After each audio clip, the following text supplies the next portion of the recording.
Forced us to spend 15 months in quarantine, but one local family spent nearly 6 years in varying forms of quarantine in order to keep their son alive. Yes, they are sharing their journey in the hopes of inspiring other families to not give up. The book, More Than You Can Handle, A Rare Disease, A Family in Crisis, and the Cutting-Edge Medicine That Cured the Incurable, follows the family through their ordeal, and this morning they are here to share their remarkable story. So let's welcome Miguel, Sancho, Felicia, Morton, and 9-year-old Sebastian. Good morning.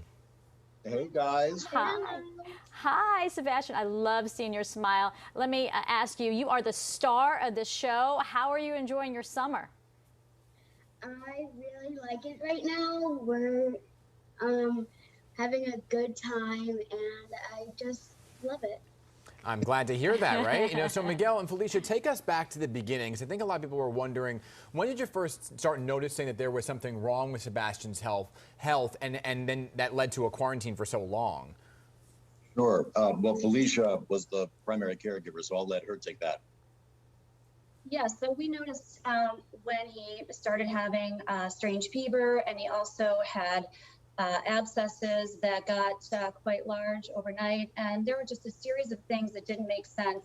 And so I thought that we needed to see an immunologist, and thankfully after 5 months we got a diagnosis that he had chronic granitomatous disease, which is a severe inherited and lethal immune deficiency, and the only cure for that is a bone marrow transplant. Oh, wow. Okay, so give us a little more information. How old was he at the time, and how long and how many trips to the hospital did it take to actually diagnose Sebastian's condition? Right. So the diagnosis itself is a relatively straightforward test that's done with a blood sample. But to get to that point, to realize that we needed to have that test, was a whole diagnostic odyssey, as it's called, which, as Felicia described, had us kind of wandering through the wilderness. And everybody knows kind of what it's like waiting for test results back. Yeah. But being in a room with 12 specialists who don't really know what's going on, and you find yourself in medical mystery land, is the truly terrifying thing. Yeah. So that was one of the things that we kind of dealt with while Sebastian was still an infant. Yeah. And when we got the diagnosis, as Felicia was saying, on the one hand, it was a tremendous relief. On the other, we all of a sudden knew that we had a condition with Sebastian that wasn't going to go away by itself, and that in order to cure was going to involve a very risky and sometimes life-threatening procedure in and of itself. Right, and and parents will go to the ends of the earth for their children to find out what's going on and keep them safe, right?